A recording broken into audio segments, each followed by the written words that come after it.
Thank you, Mr. President. Mr. President, we'll go back to the first item of the agenda.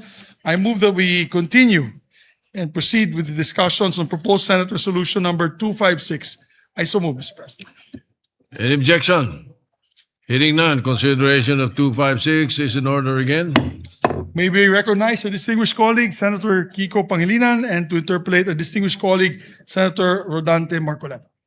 Senator Francis Pangilinan is recognized to continue sponsoring the measure and to continue the interpellation. Senator Rodante Marcoleta is recognized. Thank you, Mr. President. We are ready to respond to the questions to be raised by our Kabalen, Senator Dante Marcoleta. Thank you, Mr. President, and thank you to the good senator from the province of Tarlac and Quezon City. Mr. Pampanga, President. Mr. President. Oh, Pampanga and And Quezon City. I'm sorry for that.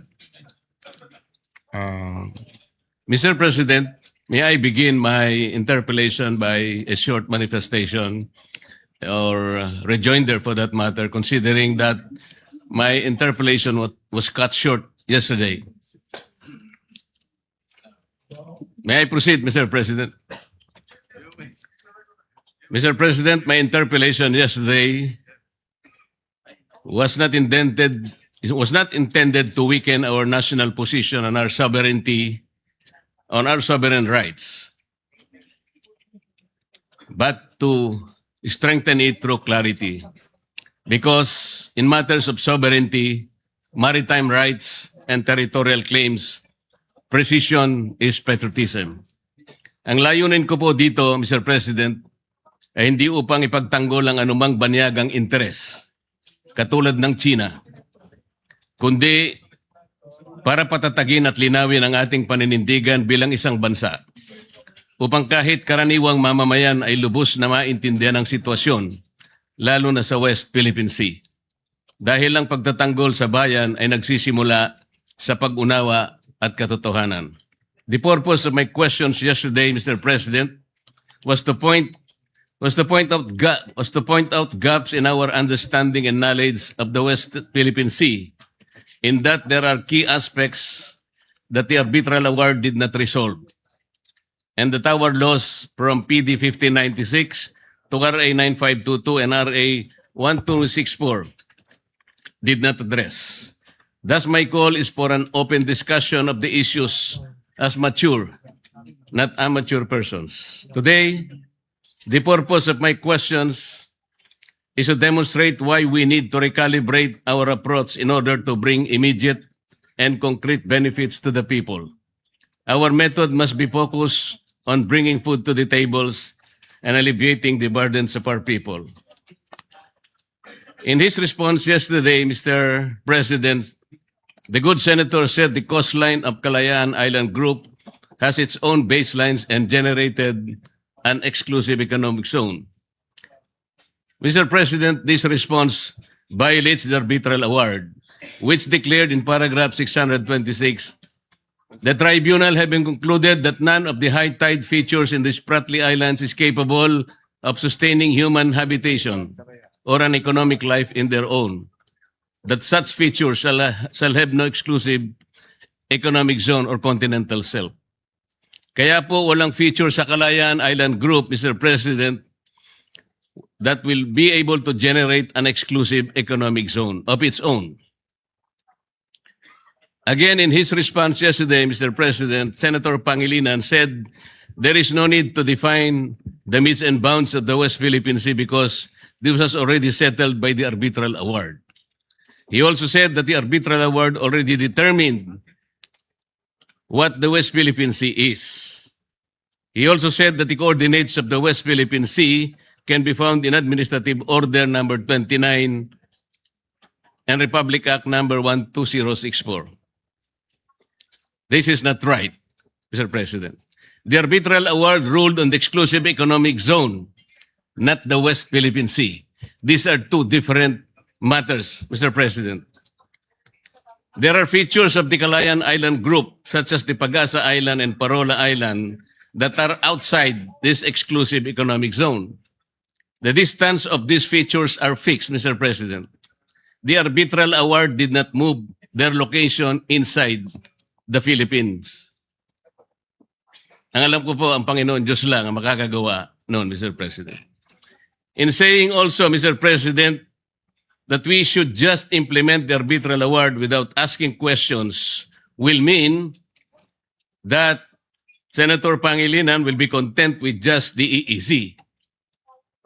Kapag ka nagkaganon, Mr. President, we will be abandoning Pag-asa, Parola, Kota, and Lankian features, given that these are outside the exclusive economic zone. Instead of turning back on these features, Mr. President, I call that we study how to include them in the West Philippine Sea without violating UNCLOS. Also, in his response yesterday, Senator Pangilinan said the arbitral award did not rule on the validity of PD 1596. This is also incorrect.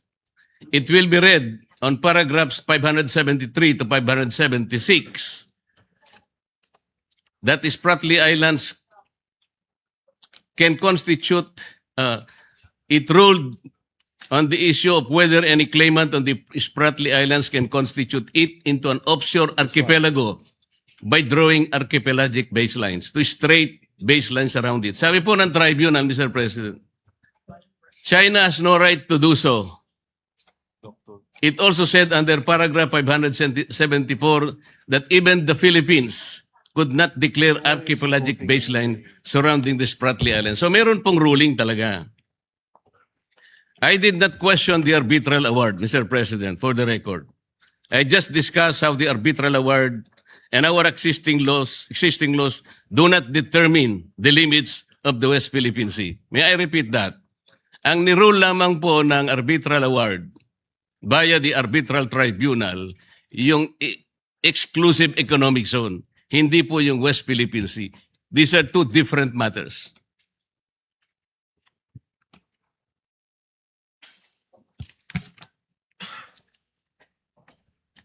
In his response yesterday, Mr. President, Senator Pangilinan quoted the figure 500,000 square kilometers from Justice Carpio's book. Yet in Justice Carpio's decision in the Supreme Court in the case of Magallona versus Ermita, Mr. President, he quoted the government figure that the total area of Philippine EEZ is not 500,000 square kilometers, but only 382,669 square kilometers. If in his book, Justice Carpio included the Philippine rice in his computation, that is also questionable. Para kasing ang nangyari, parang sinama po nila yung Philippine rice. Nobody can claim the waters above Philippine rice. Bullet points lang. Those are high seas, Mr. President. Nobody can claim Philippine rice. This is not a territory. As the Philippines cannot claim them, neither China can. What the Philippine applied and registered for is the exclusive right to exploit the Philippine rice, Mr. President. The only way for China to grab the right is to apply and register with the United Nations. China did not oppose our application in the Philippine rice. It has not applied for that right until now, Mr. President.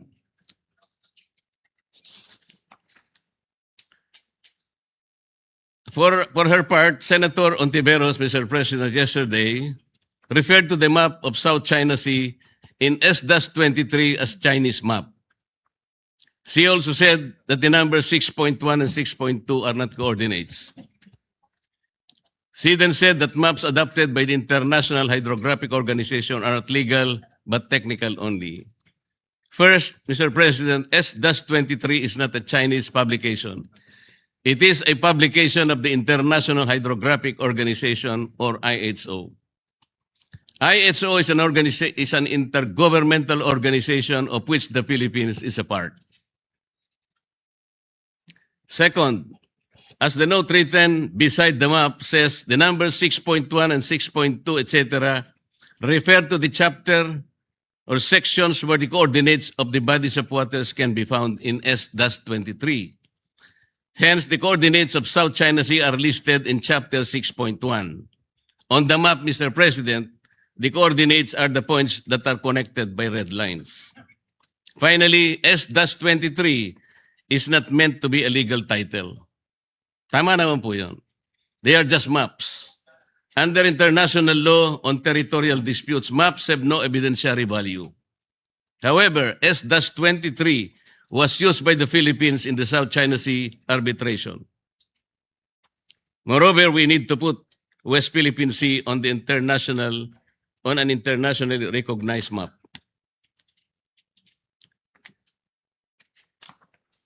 Let me begin now, Mr. President, by showing two maps. Pwedeng pakilagay yung first map.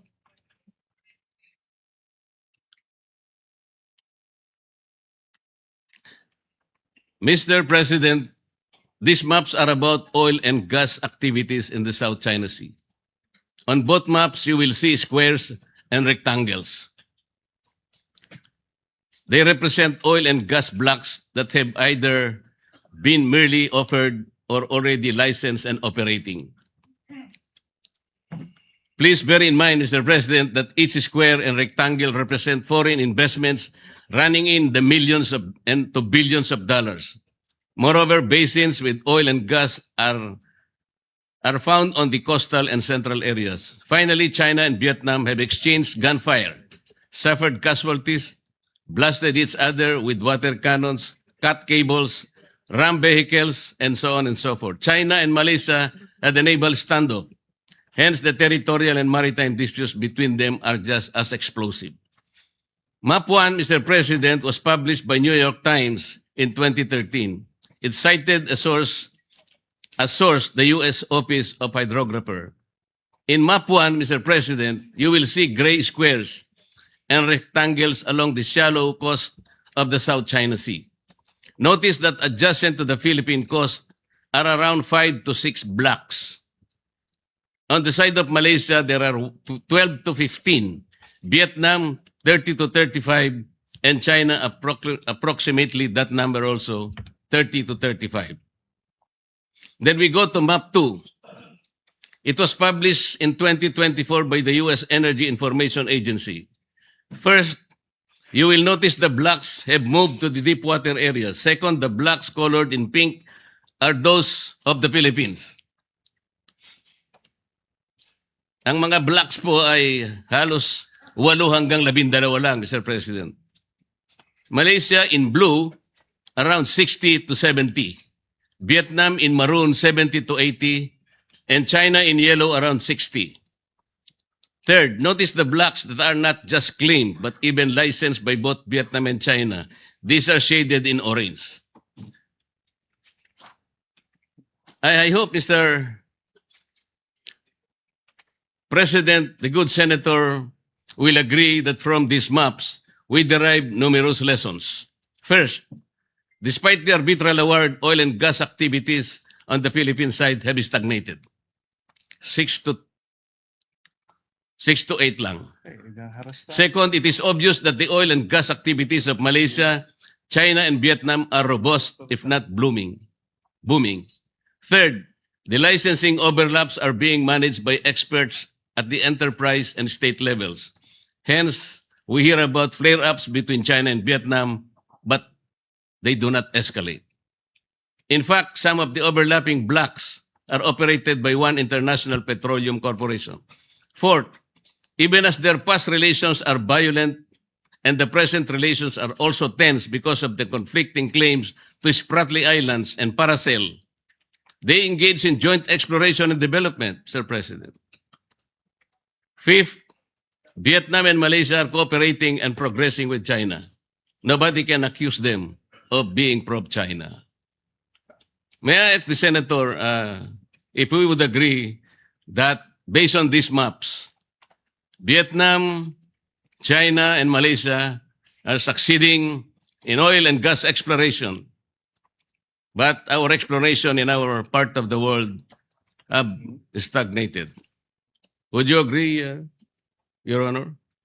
Well, there are several other factors for the reason why the area is underdeveloped, and the areas of Malaysia, Vietnam are developed, apart from the conflict with China.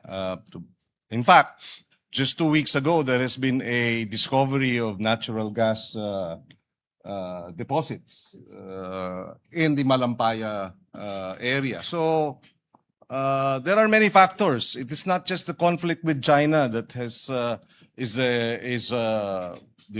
reason as to why we are unable to develop our own area in the West Philippine Sea, Mr. President. But it is very clear, notwithstanding those factors, these maps indicate that we are really behind in oil exploration and gas in the South China Sea. Well, we're behind in many other aspects, Mr. President, not just oil and gas. We're behind in agriculture, we're behind in tourism, we're behind in energy generation, etc. So I wouldn't be as simplistic as to say because of the underdevelopment of the West Philippine Sea, it's because of our conflict with China, Mr. President. Yes, Mr. President, I hope the Honorable Senator will also agree that there is something effective in the management of relations among China, Vietnam, and Malaysia, and more importantly, their methods of bringing immediate and concrete benefits to their peoples, as shown by these maps, isn't it? Well, again, I will say yes, up to a certain extent. Perhaps they are managing their relations with China better, but I will not concede that because of our lack of managing our relations with China compared to our neighbors has led to this state of underdevelopment, Mr. But considering, Mr. President, that we have been left behind, so behind, as a matter of fact. As I have said, we have been left behind in agriculture. Is that the fault of China? Our relations with China? We have been left behind in infrastructure. Is that because of our sour relations with China? Of course not, Mr. President. There are many reasons why we are lagging behind. And yes, if we are able to better manage our relations with China, we may benefit from it. And definitely, I would like to see that at some point. But at this point, Mr. President, we're fighting for our sovereign waters and our territorial sea. And I think in this case, we should rally behind the Filipino claim in the arbitral ruling, Mr. President. Our agriculture is lackluster.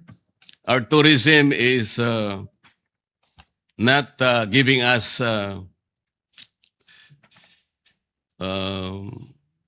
good statistics. Manufacturing is down. These are local problems, Mr. President. And we have only ourselves to blame why we are not doing good in these areas. But we're talking here of the South China Sea. We're comparing how, despite the tensions, the hostilities between countries like Vietnam and Malaysia, but they are able to manage their relationships. There must be something wrong with how people, like, with all due respect, Commodore Tariela, who managed and broadcast our dispute in the South China Sea. Perhaps because they do not have a loud mouth in their midst. Tayo meron ang dami. Whereas what we have been doing for years is not working. Kagaya po ng pinakikita ng mga mapa na yan in the South China Sea. We have to sit down. Talk rather than imbes na magpatutsadahan po, wala pong nangyayari. Ito po yung naging bunga kung bakit po tayo biglang nawala sa ere. I know that being bombastic, Tariela earns him likes and makes him probably feel like a rock star, Mr. President. I know national anger sells newspapers. I know mindless patriotism wins accolades. But in reality, as the map show, Mr. President, we are all losing out and are being left behind. The way forward, Mr. President, is open discussion. The starting point is respect for each other's views and the views of our opposing claimants, be it China, Vietnam, Malaysia, etc. The draft resolution, with all due respect, is not the right start, Mr. President. Mr. President, if I may just point out, the matter of Commodore Torriela, whether we agree to his statements or not, is one issue. Another issue, Mr. President, is that the Department of National Defense and the Armed Forces of the Philippines have rallied behind Commodore Torriela and condemned the behavior and the actuations of China's embassy officials. If I may quote, the Department of National Defense and the Armed Forces of the Philippines strongly condemn such an affront to any of its members and reiterates that it shall not be cowed by any official of PROC, whether in their homeland or as guests here. And we shall continue to speak against their lies and malign actions when such are committed. That is our Department of National Defense. That is our Armed Forces of the Philippines, Mr. President. The very least that we should do as a Senate is rally behind our Department of National Defense and our men in uniform who risk their very lives to defend the West Philippine Sea, Mr. President. So the actuations of Commodore Torriela may not be, may find discomfort with some of our colleagues, and we will respect that. But our defense establishment and our armed forces have spoken. And I believe senators must rally behind and defend and support our defense establishment in view of the aggression and the of China in our sovereign waters and our exclusive economic zone as well as our continental shelf, Mr. President. I will go to that point, Mr. President. But we can also draw lessons from the experiences in the Philippine Sea. In 2008, Malaysia and Indonesia had a naval standoff when Indonesia found oil and gas in Ambalat Field and Ambalat East, and Malaysia offered the same areas as Block, ND6 and ND7. To de-escalate, they agreed to a moratorium in 2009. Last year, their national petroleum corporations agreed on a joint exploration and development. We ourselves are experiencing in cooperation in the Philippine Sea. Let me show another map. This is the last map, Mr. President.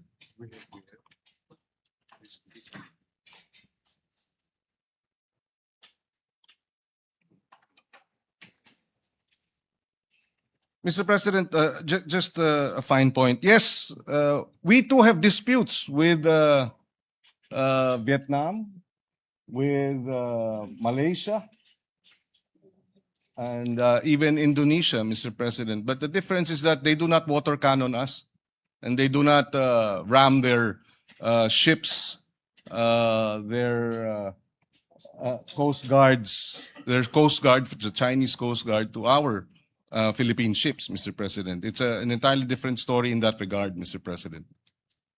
Let me show you this map, Mr. President. This map is from the US-funded think tank Asia Maritime Transparency Initiative, or AMTI. On the map are areas marked with X. On the upper right hand of the South China Sea, the mark refers to the exclusive economic zone and continental shelf overlap between the Philippines and Taiwan. We have a fisheries and law enforcement agreement there. On the lower left hand, Mr. President, the mark represents the dispute over extended continental shelf between Philippines, Malaysia, and Vietnam. We are in discussion with Vietnam now. On the bottom corner are disputes over Sabah and the territorial sea and contiguous zones it generates. In Sulu Sea and Celebes Sea, we have a tri-point with Malaysia and Indonesia, and the same in the Philippines with Indonesia, Palau, Japan, and Taiwan, emanating from Pratas Island. However, this map will demonstrate to us, Mr. President, the complex territorial and maritime disputes facing the Philippines. Malaysia is in the Sulu Sea and Celebes Sea, with Indonesia over continental shelf in the Celebes Sea, with Palau and Japan, Ryukyu Islands in the Philippine Sea, with Taiwan in the Basi Channel, with China, Malaysia, and Vietnam in the South China Sea, and with China, Taiwan in the South China Sea over the maritime zones generated by Pratas Islands. we must be doing something right in the management of this dispute, Mr. President. Yes, we are. And Yun nga po. Kaya and- po and pinipilit the- kong ipaliwanag na bakit dito sa mga areang ito ay nagagawa po nating i-manage ang hindi natin pagkakaunawaan. Ang sabi po nyo kanina, because they are not water cannoning us. they are also not aggressive. They are not coercive, and therefore there will be no escalation. The aggression of China is primarily the reason why tensions in the disputed areas have risen over time. We have in fact filed 245 protests against China's incursion and illegal activities in our exclusive economic zone since 2022, Mr. President. We also exercise diplomacy. We recognize, and that's precisely why we brought the matter to the tribunal. We recognize that China is a power, economic power, and an emerging military power. And what do small nations like us have? We have the rule of law, international law, and that's why we brought this matter to the International Arbitral Tribunal, Mr. President. We are not the problem here, Mr. President. It is China, the aggression of China, that is the problem here. Mr. President, si Commodore Tariela po ba ginawan ng caricatures or effigy yung mga heads of state ng Vietnam, ng Malaysia, at iba pang karatig bansa? Hindi kailangan, Mr. President, dahil wala naman silang pag-water cannon sa atin. Hindi naman po nila sinasagasaan ng ating mga mangingisda o inaaresto. Hindi na naman nila, yun na nga, binabangga, wino-water cannon. Yung may aksidente pa na kung saan yung Chinese vessel ay iniwanan ang 22 mga mangingisda natin. At sino ang sumalba sa kanila? Vietnam ang sumalba sa kanila. So bakit tayo makikipagpalitan ng maanghang na salita sa mga meron tayong sabihin na nating maritime disputes na hindi naman tayo inaapi at binabalahura at binabastos, Mr. President. Mr. President, hindi lang po si Commodore Tariela for the record.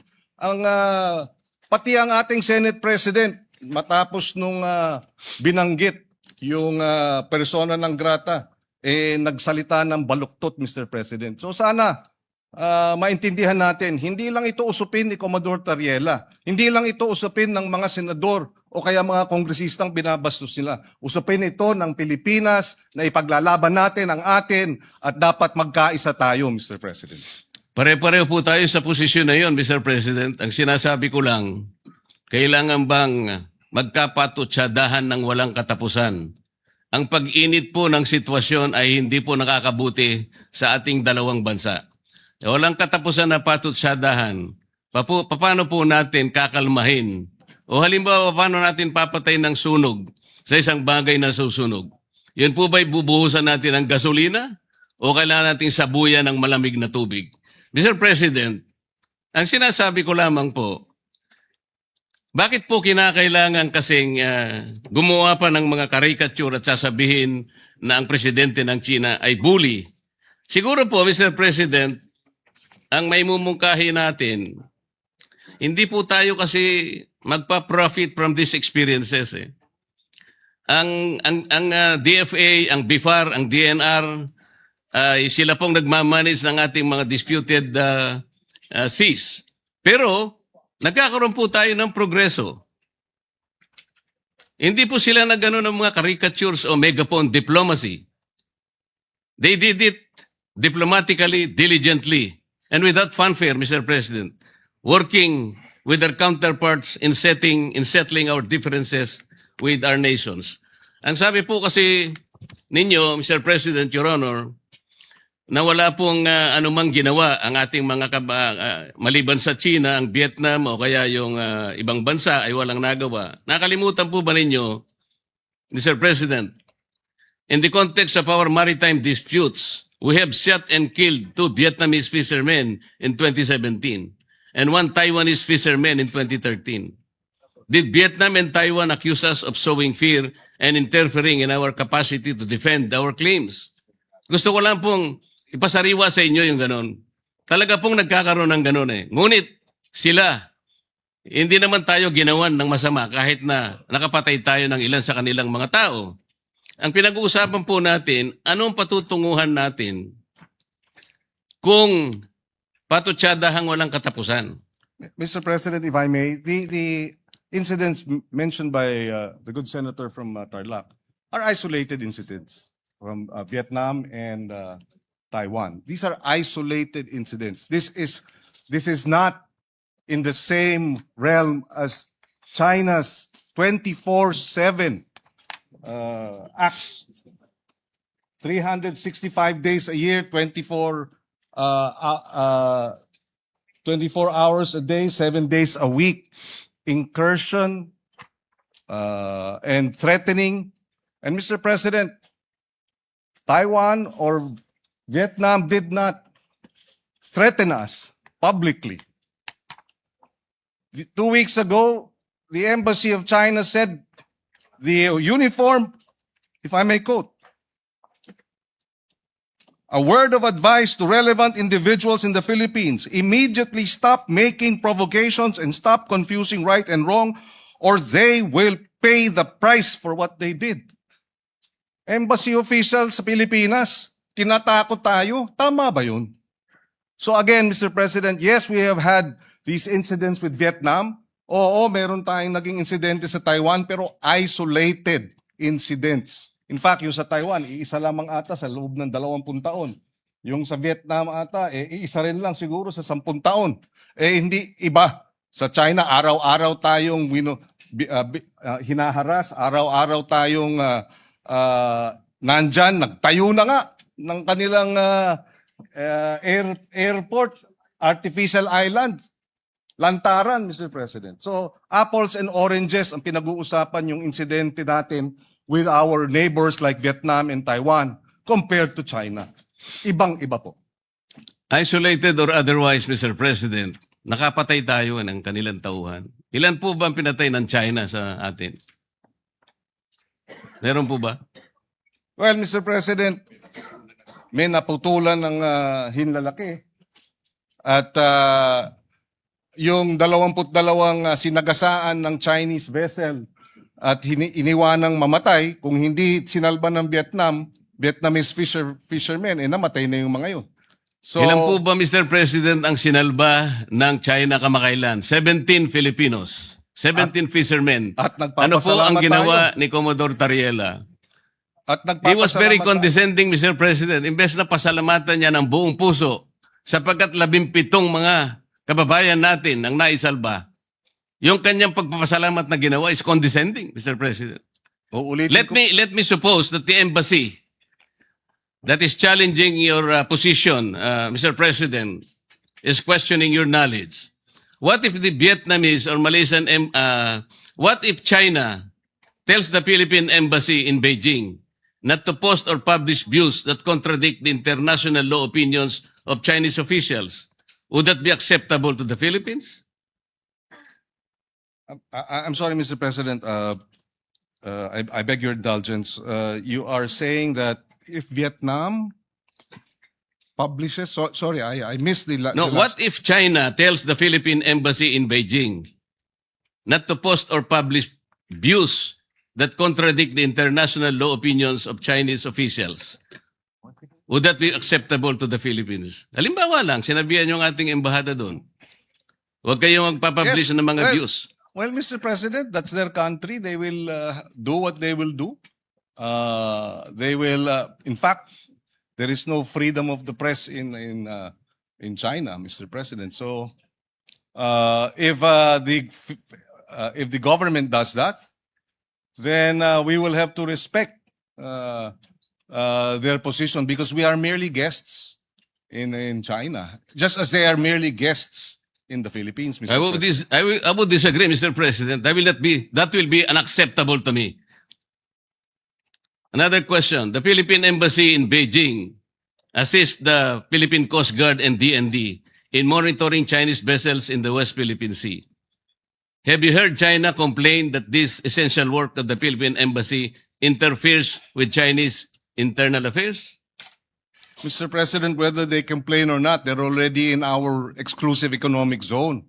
I'm sorry, but I'm trying to understand the position of the good gentleman in his defense of China and their position. I am not defending China, Mr. President. I said, sinabi ko na kanina, ang ating discussion ngayon is not in defense of any other countries. We are defending Philippine interest. Ang pangyayari lang, kailangan nating linawin, ano ba talagang pinagtatanggol natin? Kung hindi po tayo nakatitiyak kung anong area ang pinagtatanggol natin, hindi po malinaw. Pati paggasta natin ng budget, kung alin ang dedepensahan natin. Yun lang ang punto rito eh. At pinaliliwanag ko kanina pa sa magitan ng mga mapa, hindi po nagkakaroon ng positibong resulta sa ating bansa, yung pagbabangayan. Nakita na po natin the South China Sea is rich in mineral deposits, in oil and gas. Nauhuli na po tayo dahil patutsadahan ng patutsadahan. Bakit nagawa po ng ibang bansa? Bakit hindi po natin magawa?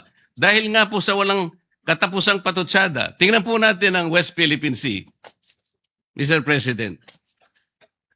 Ang sabi po natin, wala pa po kasi sa mapa. Bakit po wala sa mapa, Mr. President? Kasi po hindi ginagawa ng ating mga ahensya ang dapat gawin. Ang sabi po kasi sa Administrative Order number 29, which was issued on September 5, 2012, more than a decade ago. Sabi po sa Section 3 ng Administrative Order 29, the National Mapping and Resource Information Authority, NAMRIA, shall produce and publish charts and maps of the Philippines reflecting the West Philippine Sea in accordance with this order. And finally, on November 8, 2024, the National Mapping and Resource Information NAMRIA committed to release a new Philippine map that includes the West Philippine Sea. But up to now, regrettably, Mr. President, this remains unfulfilled. Bakit hanggang ngayon ay wala pa ring mapa? What specific obstacles have prevented the production and publication of this map for over 10 years? Does NAMRIA dispute that Section 3 uses the word shall indicating mandatory and not a discretionary duty? Mr. President, kung wala po tayong mapa na maibibigay sa IHO at madideposit sa United Nations, hindi po kailanman uusad ang ating itinataguyod na sana mailagay sa mapa ng mundo ang West Philippine Sea. Mr. Bakit President, hindi po natin, Mr. President, paano po natin may pagtatanggol ang teritoryo kung wala tayong malinaw na mapa, Mr. President? Mr. President, nabanggit na natin ito kahapon. Bumabalik tayo ulit doon sa usapin na ito. Pero babanggitin ko ulit, Mr. President. Paliwanag, Mr. President, na under Republic Act 9522, yung baseline law, Republic Act 12064, Philippine Maritime Zone Act, at yung AO 29, maliwanag na in-identify ang West Philippine Sea. Diyan nakasaad yung extent ng West Philippine Sea. It has been sufficiently and defined by these three government instruments and laws, Mr. President. So, hindi ko maintindihan bakit dahil walang meets and bounds, etc. ay ibig sabihin wala tayong maaring mahina ang ating claim. I beg to disagree, Mr. President. In fact, under our laws, meets and bounds refer to the baseline of 200 nautical miles. From baseline, 200 nautical miles ang ating exclusive economic zone. Merong 12 miles territorial sea, 24 miles contiguous zone, and so forth. Yun ang UNCLOS, Mr. President. Kaya hindi ko naintindihan bakit pinipilit itong pag-define ng meets and bounds ng West Philippine Sea kung na-define na. Besides, Mr. President, ayon sa UNCLOS, yung purpose ng pag-submit when UNCLOS obliges states to show the coordinates of maritime zones and submit and deposit the same, it is only for the purpose of publication and information.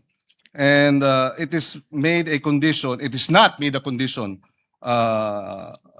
sine qua non for entitlement.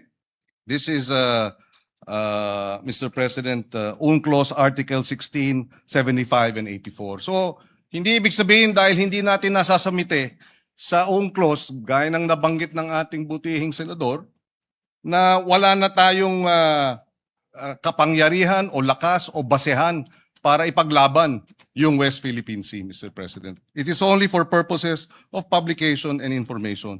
Mr. President, ang laki po talaga ng hindi natin pagkakaunawaan sa bahaging ito. I am not questioning What is this? the extent of the exclusive economic zone. This is 200 nautical miles from the baseline. That is also the extent of our continental shelf. Contiguous zone is 24 miles, nautical miles. Territorial sea is 12 miles from that basic line. Hindi po yun ang pinag-uusapan natin, Mr. President. Sinabi lang kasi ng AO 29 and Presidential Decree 1596, dinefine niya lang yung West Philippine Sea.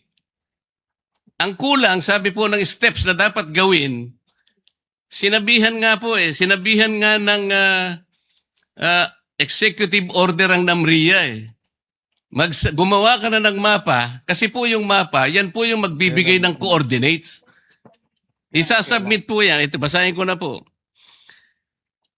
Section 4 of Administrative Order 29, Series of 2012, requires relevant government agencies such as DFA, kasama na po yung DFA, not only to deposit with the United Nations Secretary General the country's official map reflecting the West Philippine Sea, but also notify international bodies such as the International Hydrographic Organization of the same. Ayun po, Section 20, Section 4. Kung hindi po tayo magsasubmit ng mapa, saan po kukunin ang coordinates? Yun lamang po ang paraan para po yung ating pinapangarap, pinapanaginip na West Philippine Sea, mailagay naman po sa mapa.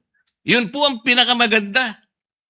At pagkatapos nating mailagay sa mapa, ay lalakas po lahat ang ating paninindigan dahil nakalagay na po sa mapa eh. Kahapon po pinakita ko yung South China Sea. Hindi po ibig sabihin na yung South China Sea, sa China po yun. Hindi po. Pangalan lang yun eh. Yung 6.1, yun ang chapter po doon sa S-23 para basahin po ninyo at makita ang coordinates. Wala po tayong pinagtatalunan tungkol dito. Hindi ko po kailanman dinidepensa ng China. Gusto kong palakasin ang ating paninindigan dito. Bakit hindi po tayo magkaintindihan? Napakasimple lang nun. Hindi tayo Wala pong coordinates talaga. Hindi po ang mapa lang po ang magbibigay ng coordinates. Malamang marahil hindi tayo nagkakaintindihan dahil gaya ng nabanggit ko kahapon, kahit na magdebate tayo hanggang sabi ko nga, Kingdom Come, tungkol dito sa meets and bounds na ito, hindi magbabago yung arbitral ruling na sinasabing mali ang China, hindi dapat nagtatayo ng mga illegal structures ang China sa ating exclusive economic zone. So bakit tayo bumabalik dito sa debate ng meets and bounds? Para sa ano? Para pahinain natin yung naging award natin sa International Tribunal? Para questionin natin na yung award natin ay kulang? Para bigyang duda na tayo nga ba'y nanalo? Hindi naman po siguro. Panalo tayo, binigay sa atin yan at hindi tayo mananalo kung hindi maliwanag ang ating mga karapatan at ang ating exclusive economic zone kahit na hindi pa nade-determine ang meets and bounds.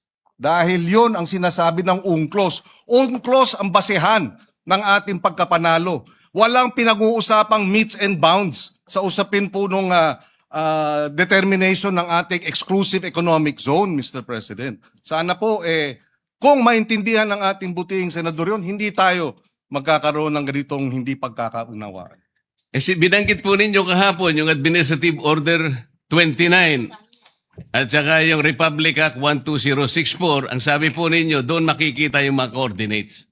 Basahin po ninyo kung merong Hindi coordinate po doon. natin Wala po. sinabing doon po makikita ang coordinates. Ang sinabi po natin ay nakadefine doon ang ating ang West Philippine Sea. Dinefine nga po, Mr. President, na pinag-uusapan, paano maitatala nga po sa mapa? Ayaw po nating itala sa mapa, Mr. President. Yun lang po ang punto eh. Binabanggit kasi natin at sa batas natin, ni-require po ang NAMRIA at ni-require din ng DFA na mag-submit ng mapa hanggang ngayon.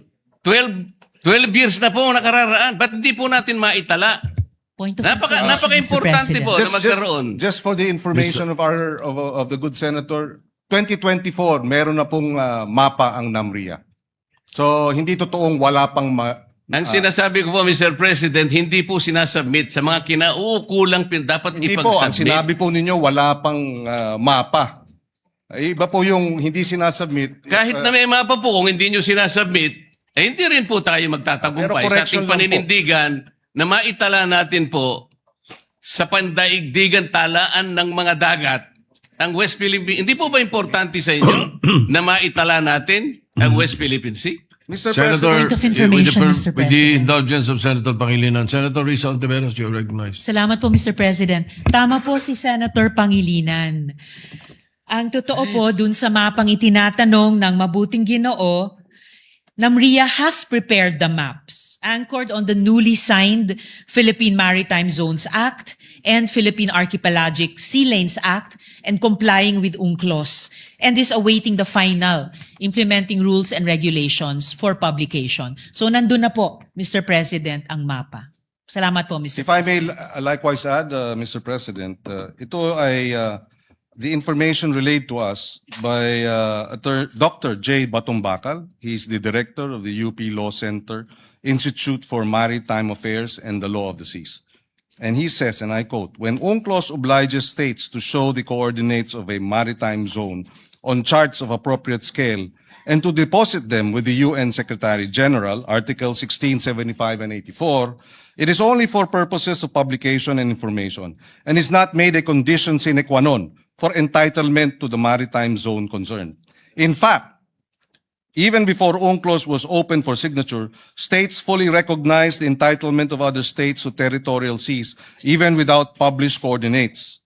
Deposits of charts containing the coordinates of the UN does not create any legal effect and does not imply approval by the UN. The UN is not a register of deeds for maritime zones of states. The absence of legal effect of deposit is clearly provided for even in the UN website.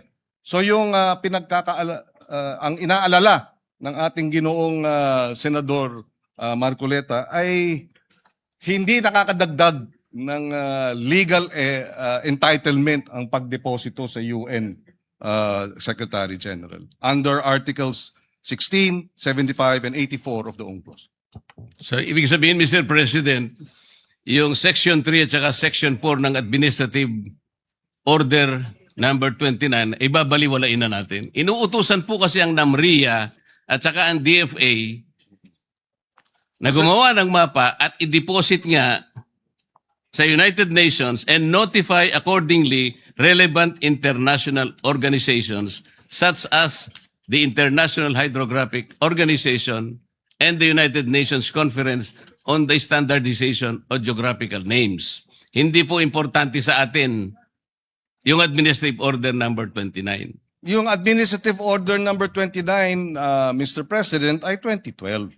Yung Republic Act 12064, yung Philippine Maritime Zones Act, ay 2024. So superseded na yung binabanggit na provision ng RA 12064. Mr. President, hindi po ganun. Wala pong nasusupersede dito. Yung 12064, nire-enforce nga po eh. Pati yung Presidential Decree 1596. Basahin po ninyo lahat para magkaintindihan tayo ng lubusan. Ang pinag-uusapan po kasi natin, while our laws define the extent of our West Philippine Sea, tayo naman po itinatagubilin na gumawa ng paraan para sa ganun, may sama pa yon para po yung mga coordinates na yon ay maisumite sa United Nations Secretary General at sa mga kinauukulang mga ahensya internasyonal. Yun po kasi ang sinabi ng mga batas natin. Sapagkat, alinman sa batas natin, walang sinasaad na coordinates. Ang coordinates po, ang gagawa po niya NAMRIA. At yan po ay base sa mapa na kanilang gagawin. Yun lamang po ang punto, Mr. President. Wala yatang masyadong dapat na pagdebatian sa puntong yun. Sapagkat kayo, Mr. President, and the good Senator, gusto rin natin talagang ipaglaban ng tsaga ng atin. Mas maganda kasing ilaban ito kung malinaw na nasa mapa tayo ng pandaigdigang talaan ng mga dagat. That is the whole point, Mr. President. We note, Mr. President, the concern, and I agree with him in that regard, that it would be better for us if we do have those coordinates, but it does not in any way diminish what we are entitled to under the arbitral ruling, Mr. President. So, mga konting tanong na lang, Mr. President. With your indulgence. Yes, please. I'm more than willing to the gentleman from Tarlac and Pampanga, Mr. President. In your sponsorship, Mr. President, you said that the proposed resolution is in defense of our officials when they speak on behalf of our nation. That is correct. Yes, Mr. President. Is the Honorable Senator aware that the Philippine government has a minimum 5 officials who speak on matters relating to the West Philippine Sea?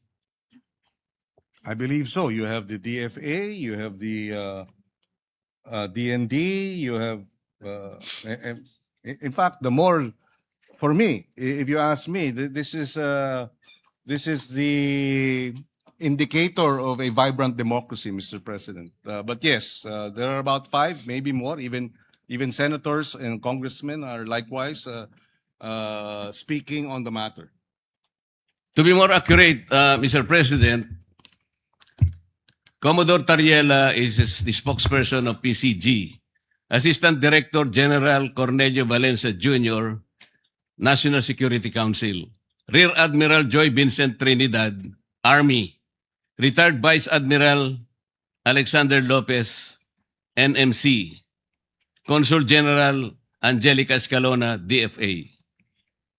And Nazario Briguera Bifar. They all speak to the public about the West Philippine Sea. Pero, Mr. President, bukod po kay Commodore Tariela, sila po ba ay nagpupunta sa mga eskwelahan at nagdi-discuss at sinasabi na bully ang presidente ng China? Ito lang ang punto eh. Meron pang kalakip na mga caricatures portraying their leader in a very negative and I would say embarrassing presentation. Well, Mr. President,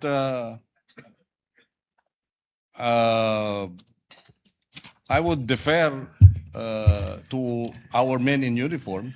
Isn't that part of the Philippines' right to expression? That too, Mr. President. Yes. First, I would. Freedom of expression, we have that. They do not have that in China. That's the problem. And he is answerable to his superior officer, and the DND and the armed forces have already issued a public statement in support of their men in uniform when they speak on the issue, because precisely the bullying. In fact, the DND described the acts of China as bullying, Mr. President. So babalikan ko po. Bakit si Commodore Tariela lang ang ating pinupuntire rito when the Department of National Defense... Kasi siya lamang po, Mr. President, ang gumawa ng caricature. Tinatanong ko nga po, yung po bang iba, yung 4 na binanggit ko kanina, na may karapatang magsalita para sa ating bansa, gumamit ba sila ng ganong pamamaraan? Yun lang po yung tanong. Pero siguro po, isasagot nyo, hindi. So, ano po naman, bakit naman... Mr. President, pati ang embassy ng China naglalabas ng caricature din eh. Ng ating mga opisyal. Ang China News. Ayan, si China News, Mr. President, Talagang ganun po yun eh. Iba po yung lampun. Iba po yung Ayan po. caricature na nilitaw po ng mga editorials. Kagaya po sa atin, sa ating bansa, kung ano-anong caricature, kung ano-ano, para lamang i-dramatize po yung kanilang gustong puntahan. Pero ang pinag-uusapan dito, si Commodore Tariela lang ang gumamit ng caricatures Mr. bilang spokesperson ng Philippine Coast Guard. Mr. President, alam naman natin yung China News hawak ng Communist Party of China. Sino po bang may hawak ng ating mga news sa Wala Pilipinas? namang lalabas na hindi aprobado o merong go signal ng Communist Party of China. Iba ang sitwasyon sa kanila, hindi tayo'y demokrasya. At ang punto natin, Mr. President, totoo, wala dun sa 5, pero ang ahensya mismo, ang DND na mismo at ang Armed Forces of the Philippines ang nagsabing they support the statements of their men in uniform. In fact, uulitin ko kasi nabanggit ko na kanina. Ulitin natin, no? Sabi nila, it was reported that the spokesperson of the Chinese Ministry of Foreign Affairs made a statement containing the following, quote unquote, certain Philippine Uniformed Service members driven by personal political motives. Doon pa lamang, Mr. President, lahat tayo rito, parliamentarians tayo, alam natin, it is unparliamentary to question motives, Mr. President, when official action is being undertaken or official decisions are made or proposals in parliamentary proceedings. So, sumagot ang Department of National Defense. Ay, ulitin ko, the DND and the AFP strongly condemn such an affront to any of its members. So kung pupuntiryan natin si Commodore Tariela, dinedepensahan na nga. They consider it an affront. The DND and the AFP have considered the statement of China as an affront to any of its members. Tapos tayo sasabihin natin, teka muna, hindi dapat. Mr. President, we should, again, I will reiterate, when the DND and the AFP speak as regards national security concerns, we should rally behind them. We should provide them the necessary support because they're the ones who face the Chinese aggression 24/7, 365 days, Mr. President. And they deserve our support rather than our castigation and our condemnation. We should Mr. condemn President. China, not our men in uniform, Mr. President. Mr. President, kung totoo man na talagang sinusuportahan ng armed forces yung... Totoo ho, statement po nila eh. kaya nga Binasa. po, payagan nyo kung Opo. i-continue ang Thank aking pagtatanong. Yung pong lahat ng cabinet members po, cabinet secretaries, they're alter ego of the president. Kung halimbawa po nagsalita na ang presidente, magsasalita po ba sila inconsistent with the statement of the president? I'm asking this question, Mr. President, because on January 29, a few days ago, 2026, the Philippine News Agency released this particular statement from the President of the Philippines. By whom? PBBM supports a firm with diplomacy approach in dealing with the rising war of words between Philippines and the Chinese officials over the West Philippine Sea. Pag pinag-uusapan po natin diplomacy, tama po ba yung ginagawa ni... Ako po, sinasabi ko lang, nagsalita na po ang Pangulo eh. Firm with diplomacy. Alam po kasi ng Pangulo natin, Mr. President, walang kapupuntahan yung patut sa dahan. Meron po akong record ng mga patut sa dahan, Mr. President, from January 1 hanggang kahapon. Ito po, January 1, nanggaling po sa ating iginagalang na senador. January 9, galing po ay Commodore Tariela. January 10, Tariela na naman. January 12, Philippine National Maritime Council. January 13, Representative De Lima. January 15, Commodore Tariela. January 14 and 15, Commodore Tariela. January 16, Tariela pa rin.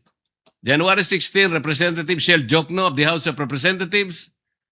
January 17, National Maritime Council. January 19, Akbayan Party List.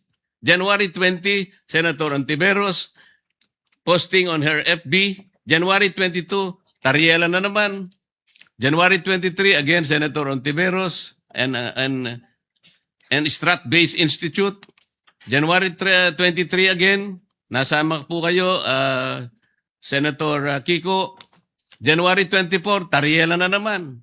Napakarami po, tatlo yung kay Tariela on January 24. January 25, Senator Erwin Tulfo. January 26, si Tariela na naman po. January 27, si Tariela na naman po. Sa tuwing ganito ang ginagawa natin, sagot ng sagot po ang Chinese Embassy. So wala na pong katapusan na pag-iringan at pasaringan na po ito, Mr. President. Ito po bang tagal ng pagpapatutsadahan na to, Mr. President? Nakakahuli po ba tayo kahit na ilang kilong galunggong lang sa West Philippine Sea? Bumababa po ba ang presyo ng bilihin ng dahil sa patutsadahan na ito? Ito po ba'y makakatulong sa atin? Kagaya po ng pinost ko kanina, yung po bang nasusunog na gusali? Para mapatay mo yun, sasabuyan mo ba ng gasolina? O bobombahin mo ng tubig na malamig, Mr. President? Ito lamang po ang pinakapunto rito eh. Mr. President, wala po akong ginagawa para depensahan ang China. Ang ginagawa ko po para magkaisa tayo, hanapin natin ang talagang paraan, paano natin lalong palakasin ang paninindigan na ito at magsimula tayo. Sana po maitala natin sa lalong madaling panahon yung mapa ng West Philippine Sea at magkaisa tayo ngayon. Ipilit natin yun. Pero kung wala pa po yun, yun nga po, puro ang tinatawag po natin ay megaphone diplomacy na hindi po nakakatulong kahit paano natin kwentahin, Mr. President. Maraming salamat po, Mr. President, at maraming salamat sa inyong panahon, good Senator. At sana'y sa mga susunod pang panahon ay makapiling natin ang mga ilang taong binanggit sa kapulungan ito para magkaroon po tayo ng kahit na seminar lang. Lalo po nating mapag-aralan kung saan tayo nang gagaling sa lahat ng panig, Mr. President. Thank you. Maraming salamat sa ating ginoong Thank you. Kabalen from Tarlac and Pampanga. We may disagree with a number of his views, but we will agree to disagree with respect. Maraming salamat, Mr. President. Thank you. I would just like to find out kung sino yung naglista at kumuha ng listahan ng mga sinasabi laban sa China na napakarami. Saan kaya galing yan?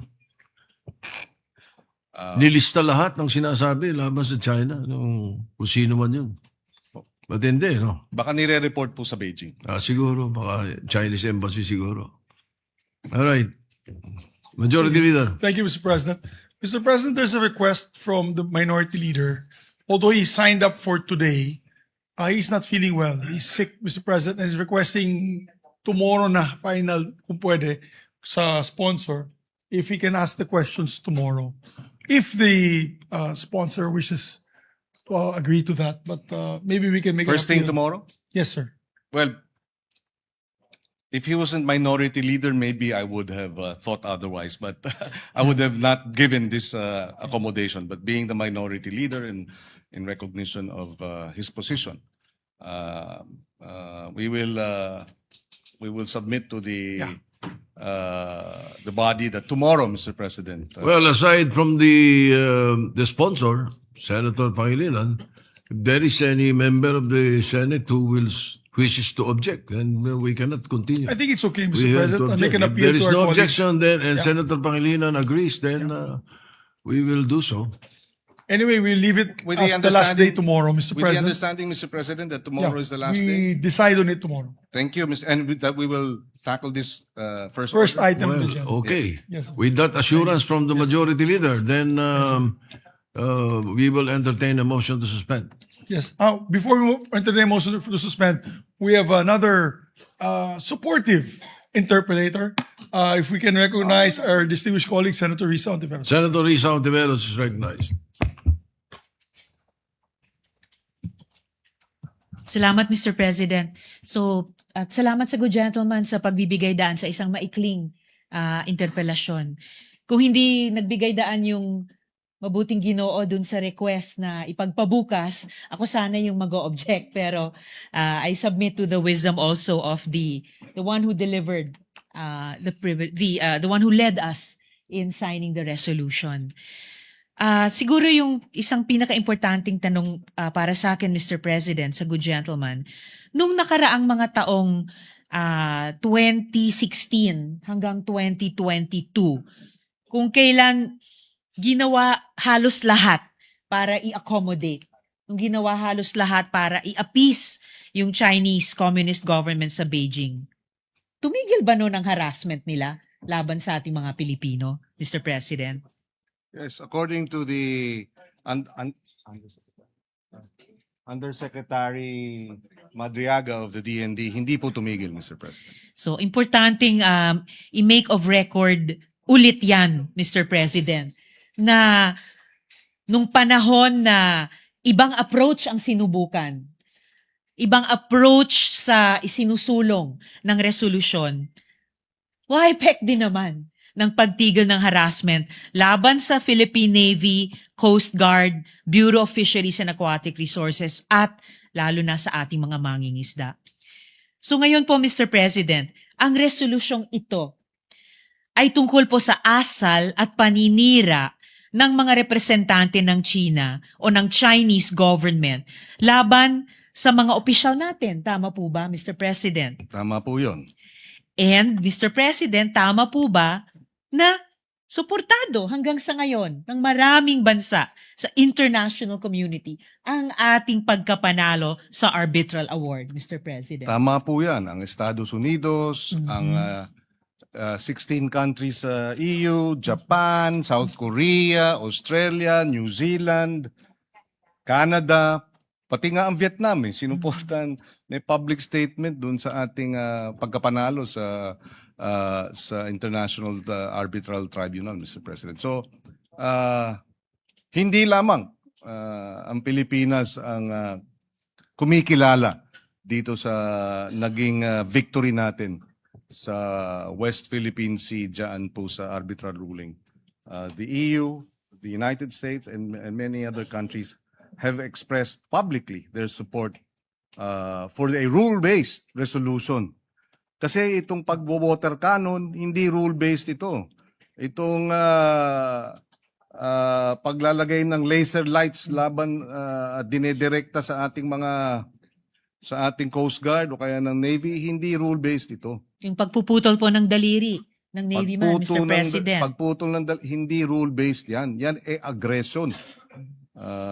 At contrary at kontra sa diplomasya at syempre international law. At Mr. President, sa kabila nung marami at dumaraming bansang sumusuporta sa ating tagumpay sa Arbitral Award, meron ba namang bansa na sumusuporta naman sa claims ng China sa South China Sea at particular sa West Philippine Sea, Mr. President? According to our Defense Department, China lang daw ang sumusuporta sa China. So siya lang po. Pero may nabasa ako pero wala namang binanggit ng mga bansa sa Africa daw. Pero sa article lumabas yung article, I think from the Chinese embassy or China News, no? Pero they did not mention any country, just countries. At kung totoo man, Mr. President, na mayroong talagang mga bansa mula sa continent ng Africa na sumusuporta sa kanila, unnamed as of now, gaya ng sinabi ng good gentleman, samantala sa panig ng Pilipinas, marami na at dumarami pa habang dumadaan ang panahon. So, sa tingin niyo po ba, Mr. President, nasa interes ng ating bansa na iwaksi ang pakikipaglaban para sa West Philippine Sea, Mr. President? Yes, Mr. President, just a quick Yes, Mr. President. addition to the answer earlier. According to the Department of National Defense, the arbitral ruling of 2016 has been supported by 192 countries, Mr. President. Hindi na masama, Mr. President. None of them are objecting except China, Okay Mr. po. President. So, 100 plus vis-a-vis 1. Yes. Medyo malinaw po yung matematika doon, Mr. Almost 200 President. actually, Mr. Almost 200, Mr. President. So, masasabing clear majority pati ng mga member countries ng United Nations. That is correct. Mr. President. And so, sa ganito pong konteksto, masasabi po ba natin, Mr. President, na nasa interes ng ating bansa na iwaksi yung pakikipaglaban para sa West Philippine Sea? Di nga pasisiil, sabi ng ating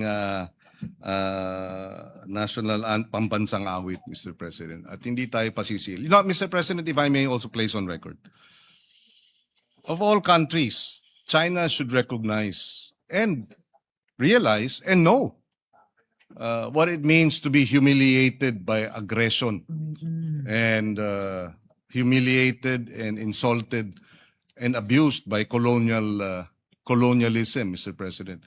Country, you know, the Western powers divided China in many enclaves. They called it the Chinese melon. Yes, and the China themselves, the Chinese historians, call it 100 years of humiliation. Because foreign powers, sinakop sila ng foreign powers. So they should be the first to realize that being the aggressor now, they went through that. We are going through what they have gone through. And we hope that more sober-minded, more, how do you call it, more, diplomatic,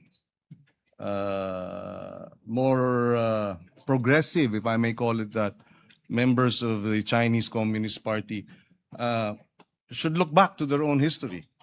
They know how it is to be faced with aggressors. And I hope they will understand when we fight for what is ours, they would have done the same, and they did the same, Mr. President, in their own past. I agree, Mr. President. And speaking also of history, in more recent history, ibang-iba yung ipinamalas ng Chinese government na foreign policy kumpara sa ipinapakita nila ngayon sa atin. May panahon, several decades ago, na hindi nga sila nakikialam sa internal matters ng ibang mga bansa dito sa ating rehiyon ng Asia. At may ipinakita silang pagrespeto at mutual respect sa ibang mga bansa, pati sa atin. So it is very regrettable na kabaliktaran yung ginagawa nila ngayon kumpara sa kanilang naunang foreign policy. It is regrettable, but to us na mga Pilipino, unacceptable. Kaya nakikiisa ako, salamat sa good gentleman mula sa Pampanga, paalala dun sa linya ng ating pambansang awit na hindi tayo pasisiil. Yun lamang po yung aking mga tanong, Mr. President. Maraming salamat sa good gentleman. Isang maikling manifestasyon lamang po bilang pagsuporta pa rin sa resolusyong pinamunuan ni Senator Kiko at pinirmahan ng 15 sa atin. The military hierarchy, particularly Chief of Staff General Romeo Browner Jr. and Defense Secretary Gilberto Teodoro Jr. have already warned us about cognitive warfare being conducted against Philippine interests, a coordinated attempt to shape public opinion and break the country's psychological will to defend its territory. I'm sure the Chinese government in Beijing would like us to think that the West Philippine Sea as a concept is an ill-defined and ambiguous claim. I'm sure the Chinese government would want Filipinos to doubt whether it's a good idea to assert our rights over rocks in the sea. Gusto din tayo takutin, Mr. President. Takutin tayo na hindi natin kaya ang puwersa ng Chinese government sa gera, but no one wants a war. Asserting our rights isn't wanting a fight, let alone a war. No one wants a war. The Chinese economy is dependent on trade. Kaya yung Chinese government mismo, takot sa gera. That is why they are doing everything short of war to harass and coerce us into doubting the justice of our territorial claim under the UNCLOS. Part of this coordinated influence operation of the authoritarian government in Beijing is the wolf warrior mentality of its ambassador in Manila, which has led to a number of unfortunate interactions with Philippine government officials, including some senators. I think no one will disagree that the Philippines should make a maximal territorial claim. However, let's not get distracted. Let's focus on the substance of the resolution, which concerns the propriety of these recent interactions with Ambassador Jean Kwan. Salamat po muli, good gentleman, mula sa Pampanga. Salamat po, Mr. President. Maraming salamat sa ating kasamahan at ang ating comrade in arms na si Senator Risa Ontiveros from Antique, Capiz, and Panay Island. Thank you, Mr. President. Mr. President, may we recognize our distinguished Deputy Majority Floor Leader, Senator J.V. Ejercito, to also propound a few questions, Mr. President. Yes, Mr. President, if the sponsor is willing to answer some. Most certainly, Mr. President, to the good gentleman from San Juan and Laguna. Yes, first of all, I would like to commend the gentleman from Quezon City and Central Luzon for this resolution, which I support wholeheartedly. Para po sa ating pong pagtindig sa soberenya ay talaga pong 100% ang ating pong suporta, no? But I just want to Mr. President, I just want to go back in history. Ito pong kailan ba bang nagsimula itong expansionism ng China? First of all, your sponsor, I made it clear also, Mr. President, that I am not against the Chinese people. In fact, I mentioned last week, I grew up in a Chinese environment, having graduated the Xavier School. And I love my Chinoy friends. What I am against is the government of Xi Jinping and its expansionist scheme towards the Indo-Pacific. Mr. President, I think sometime 1999, year 2000, during the ASEAN Plus 3 Forum, my father then, alam ko nakasama ako noon just to recall, then President Estrada stood up during the ASEAN Plus 3 Forum and criticized China, their expansionist, because at that time there was already nagsisimula pa lang sila noon, panay bamboo pa lang, stilts, wala pa yung reclaimed island, but the intelligence reports was submitted to the office of the president that they were already starting to swarm and show interest doon po dito sa mga disputed now West Philippine Sea. So he stood up and criticized China's expansionism. Nagulat po yung Vice President of China at that time because the first ASEAN leader to stand up against China at that time. So noon pa lang, kaya ko binibring up po ito, kaya ko po ito nilalabas. Gusto kong tingnan kung saan tayo nagkulang because at that time, after that, it was my father as a commander-in-chief who ordered that the BRP Sierra Madre be grounded in the Ayungin Shoal to mark our territory. Pero ito po sana, to serve as a temporary base of our Marines na nilagay doon and to mark as our territory.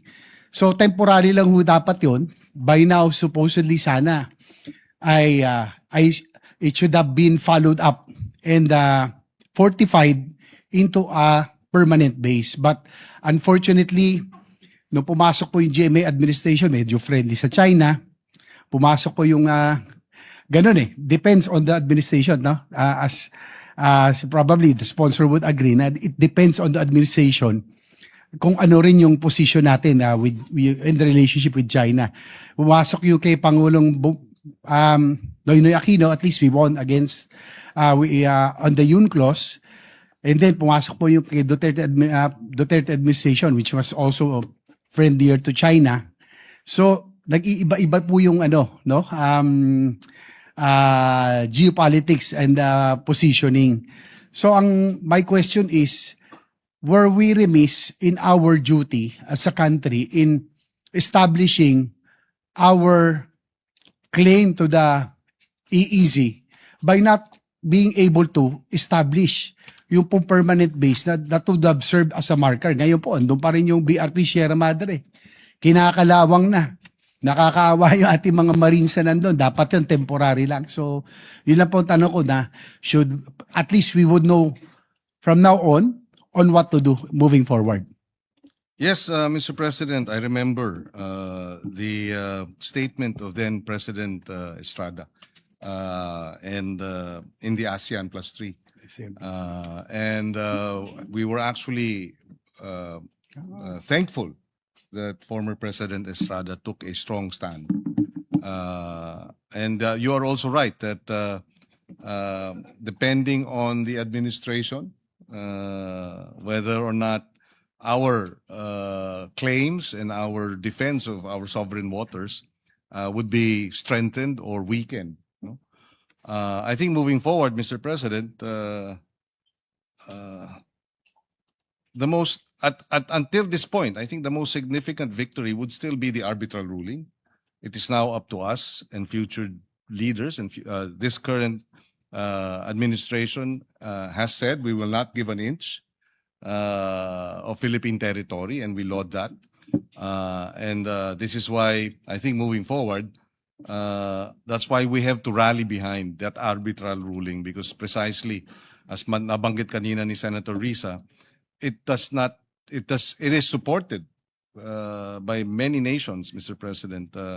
Not just the Philippines, it is recognized. The 192 countries did not oppose, did not object to the arbitral ruling, except for China. So I think that should be fundamental in our foreign policy thrusts for years to come, to defend, to strengthen, and to work around that arbitral ruling, which awarded clearly rejected the, I called it ridiculous. In fact, the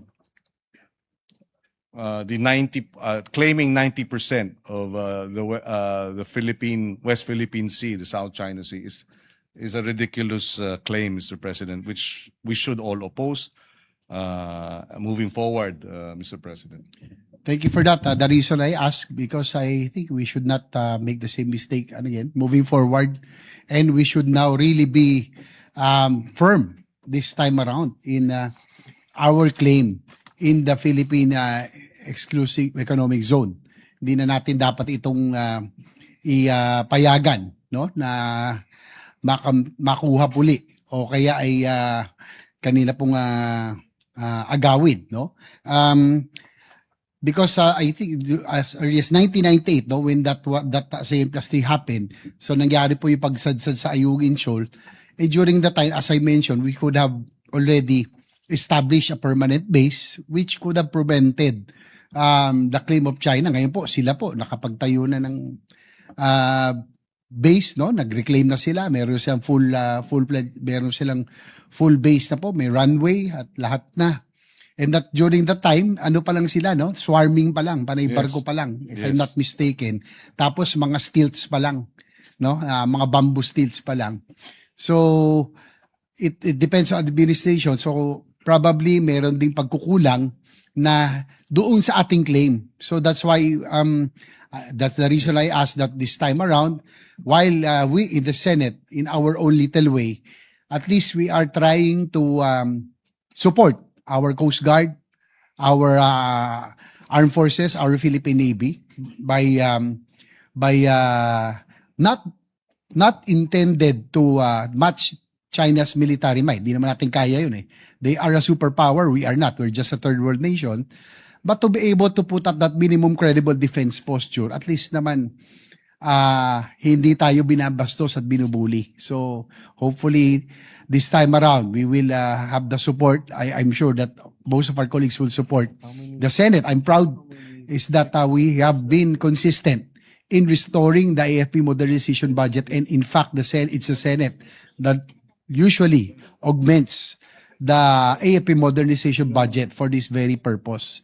So That is correct. with that, Mr. President, dear sponsor, I support this resolution 100%, and any efforts, of course, to establish and protect our territorial integrity and our sovereignty. Of course, you can be rest assured of the support of this representation. Thank you, Mr. President. Thank you, dear sponsor. Thank you, Mr. President. Just to Majority Leader. just to respond very quickly. In the area of legislation, Mr. President, we have established, or strengthened our claim on the West Philippine Sea by defining it. The RA 9522 was passed under the GMA administration. The AO 29 was issued by President Aquino. Of course, the arbitral ruling was likewise at the efforts because of the efforts of the Aquino administration. And then last year, under the BBM administration, RA 12064, Philippine Maritime Zone Act. So, legislation-wise, we are building greater title, if may, for lack of a better term, on the West Philippine Sea by way of our own laws, crafting laws to defend what is ours. Now, in the area of modernization of the armed forces, I agree. As a defense force, that is important so that we can patrol our waters. Ang isa sa mga reklamo o isang daing ng ating mga mangingisda ay natatakot silang pumunta sa ating karagatan dahil sila ay tinataboy. Pero kung meron tayong mas malawak na network at pondo para sa Coast Guard, isang civilian agency para mapatrolyo ang ating mga karagatan, mas lalo nang lalakas ang ating pagdepensa sa ating exclusive economic zone at ang West Philippine Sea. So again, it is a challenge for us in the Senate and the chairman of the Committee on Finance to help continue generating funding or providing funding for the strengthening and modernizing of our defense apparatus, Mr. President.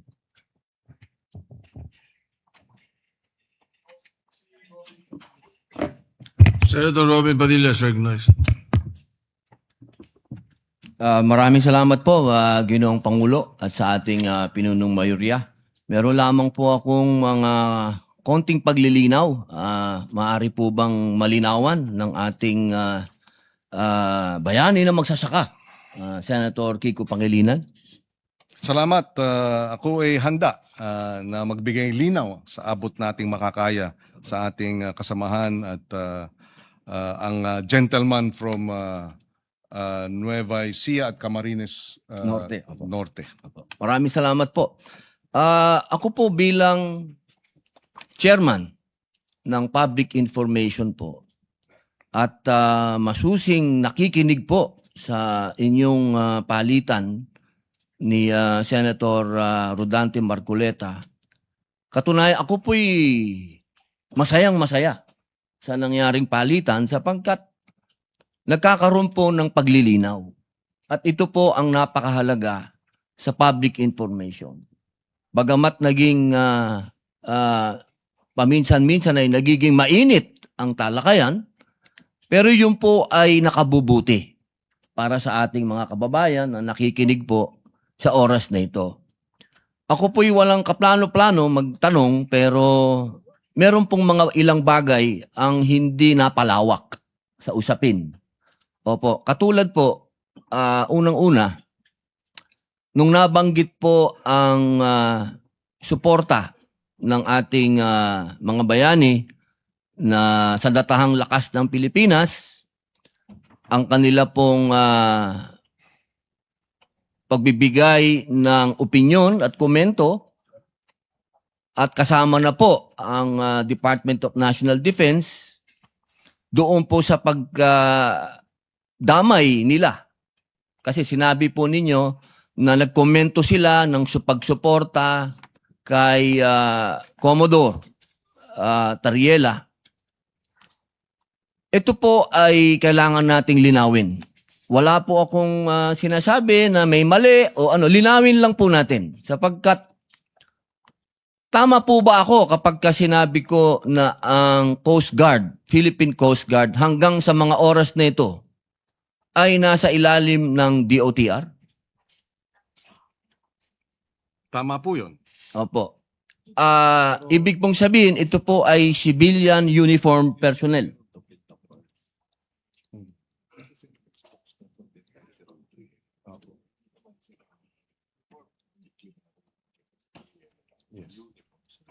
Yes, ang paliwanag ng Department of National Defense ay bagaman siya po ay nasa DOTR, hindi rin kasi pinaliwanag o nilinaw kung ng China kung sino ang pinag-uusapan nilang certain Philippine Uniformed Service members. Ibig sabihin marami. At yung spokesperson ng Admiral Trinidad ng Navy, ng Philippine Navy, ay isa rin sa mga nagbibigay ng official statements tungkol sa usapin ng West Philippine Sea. Yun po. Kasi napaka linaw po ngayon. Opo. At nung sinabing uniformed personnel, service members, ibig sabihin marami, sinabi pa yung or they will pay the price for what they did. So ito ay maanghang na salita dahil ito ay pananakot. They will pay the price. It's a threat. Siyempre ang ating DND, ang ating Armed Forces of the Philippines, pag may threat, seryoso ito. Hindi maaaring tumahimik. Hindi maaaring sabihing deadma. Hindi po ba? Opo, napakaganda po ng paglilinaw natin sapagkat kanina po sa palitan po ninyo ng salita. At ito naman po ay very educational po no sa lahat ng ating mga kababayan. Para mas malinaw po lilinawin po natin bilang ako po ang chairman ng Public Information, ang Philippine Coast Guard po ay hindi kailanman sa ngayon ay nasa ilalim as of February 2026 ay wala po sa ilalim ng DND at ng AFP. Tama po ba ako? Tama ito. Opo. At yung pahayag po ng AFP at DND, hindi po ito parang inuutusan o sinusuportahan ang mga sinasabi po ni Ginoong Tariela. Siya ang spokesperson ng West Philippine Sea, anong tawag doon? Si Tariela, sa spokesperson West Philippine. No, spokesperson representing what? Yung group, di ba? So, composed of who? Yung sa West Philippines, yung task force. Yeah, Task force on West andun ng military, di ba? Member kami doon. Yes. Yes, si Commodore Tariela, banggamat siya ay hindi miyembro ng Sandataang Lakas, ay siya ang spokesperson ng Task Force West Philippine Sea, na kung saan ang kabuang task force, kasapi dyan ang Armed Forces of the Philippines at ang Department of National Defense. Mr. President. Opo, tama po yan. Opo, napakaganda pong informasyon yan para sa ating mga kababayan. Pero kailangan po nating linawin, siya po ay nakasuot ng uniforme ng Philippine Coast Guard. So siya po ay civilian personnel, hindi po siya military service personnel. Opo. Kailangan lang po natin linawin. Yes. Wala po akong sinasabing may mali o ano. That is correct. Opo, bilang ako po ay public information lamang po. At sa atin pong RA 993, ito po yung patungkol sa Philippine Coast Guard, RA 993, malinaw po dyan, nasasailalim lamang ang Philippine Coast Guard sa DND at sa AFP wartime. Ibig sabihin sa panahon po ng gera na nagdeklara ang Congress ng gera. Tama po ba? I beg your indulgence. Ako'y humihingi ng paumanhin. Maaring ulitin po dahil meron lang nabanggit sa akin. Opo, sorry po. Yung ating resource person. Opo, doon po sa 993. Opo, Republic Act 9993. 9993. Opo, ito po yung patungkol sa Philippine Coast Guard. Meron po tayong wartime attachment doon. Yes. Ang nakalagay po doon, magiging ang PCG ay mapapasailalim sa DND at sa AFP kapag nagdeklara na po ng gera ang Congress. Tama po ba? Tama po yun. Opo. Gusto ko lamang pong linawin din sa ating mga kababayan, wala pa po tayo sa deklarasyon ng gera. Tayo po ngayon ay At naway hindi mapunta ron. inshallah. Opo.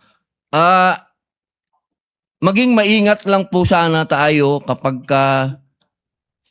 sa mga ating mga pahayag sa inyo pong dalawa na aking mga hinahangaang senador. Sa inyo po, Senator Francis Kiko Pangilinan, kay Senator Rodante Marcoleta, sapagkat sa ngayon po, ang laging pinag-uusapan, ang Chinese Coast Guard ay nasa ilalim ng Army ng China. PLA. Opo. Maiwasan po sana natin na magkaroon ng pag-iisip na ang ating Coast Guard ay nasa ilalim na rin ng military. Sapagkat hanggang ngayon po ay ipinagpipilitan ko at ipinaglalabang ko kung ano po ang RA 993. Ito po ay civilian in nature. Ito po ay hindi nasa ilalim ng military. Sapagkat kapag nangyari po ito, napakadelikado po nito para sa usapin na ito. Ako po, ang gusto ko po ay maayos ito ng usapan. Hindi ko po kinokontra anuman kung ano ang damdamin ng bawat Pilipino dahil tama. Tama na ipaglaban po natin yung atin. Hindi tayo pwedeng umatras. At hindi din po ako papayag na kapag tayo inaapi na, kahit masi gulayat pa yan, kapag kadating po sa usapin ng lalaban tayo. Pero ang pakiusap ko lamang po, tamang impormasyon ang ibigay natin sa ating kababayan. Yun lamang po sapagkat napakahirap lumaban kapag bulag ka. Yun lamang po, Ginoong Pangulo, maraming salamat po. Maraming salamat kay Ginoong Senador Robin Hood Padilla sa kanyang mga tanong at makakaasa kayo. Kami ay nakikiisa sa iyo na ayaw natin ng gulo. Kung ako nga lang ang masusunod, kahit maghapon tayong magdebate dito tungkol sa agrikultura at pangingisda, yan talaga ang gusto kong gawin. Yes, sir. Ito'y nakita lang natin ang kahalagahan ng ating isinasagawa, kailangan nating gawin at tayo nagpapasalamat sa kanyang mga tanong, Mr. President. Majority Leader. Mr. President, kung papayagan niyo po ako, konting manifestation lang po in support of our distinguished colleague, Senator Pangilinan. Go ahead, you may. Yes, Mr. President. Mr. President, we're in all-out support in defending not only our sovereignty, but our defenders. Those who defend the nation every day in the seas and in land, in the online, I'd say, winning the hearts and minds of the people. Kasi kawawa naman po sila, lalo na ating mga kawani ng gobyerno, na talagang tumatayo at ipinaglalaban ang ating karapatan, ating soberenya ng ating bansa, na hindi natin sila suportahan. So, Mr. President, when I was Senate President, we had come up with several approved resolutions. I'll ask DepSec Mavic to give us some of the resolutions we passed in the 19th Congress condemning itong mga acts. I think it was the time na putol yata yung daliri ng isang Coast Guard. Lahat po tayo ay unanimous na tumayo in defense of our Coast Guard and asking the Chinese forces to de-escalate the situation in the West Philippine Sea. Also, more so, Mr. President, we also put our money where our mouth is in the 2024 budget. I think isa sa pinakamalaking budget na nadagdagan po natin, nabigay po natin sa ating armed forces tsaka sa Coast Guard. I recall we gave the armed forces cybersecurity funds to anti-cyber espionage funds. We also gave them funds for missile systems. We also gave the Coast Guard ships. As a matter of fact, we put 2.4 billion to the Coast Guard. I'm just hoping, and I hope they're listening now, my dear friend Jay Tariela, together with the NSA, I think they're here, together with the government agencies that are listening. Sana po napunta yung pondo na ibigay po namin sa inyo. Sana po na ibili po nyo ng mga gamit. Nalaman ko po, bago lang itong budget hearing, na yung binigay po ng Senado sa ating Coast Guard na 2.4 billion para ibili po ng barko, hanggang ngayon hindi pa ginagamit, hindi pa na-obligate, Mr. President. Baka mawala na po yan, baka mabalik po yan sa National Treasury.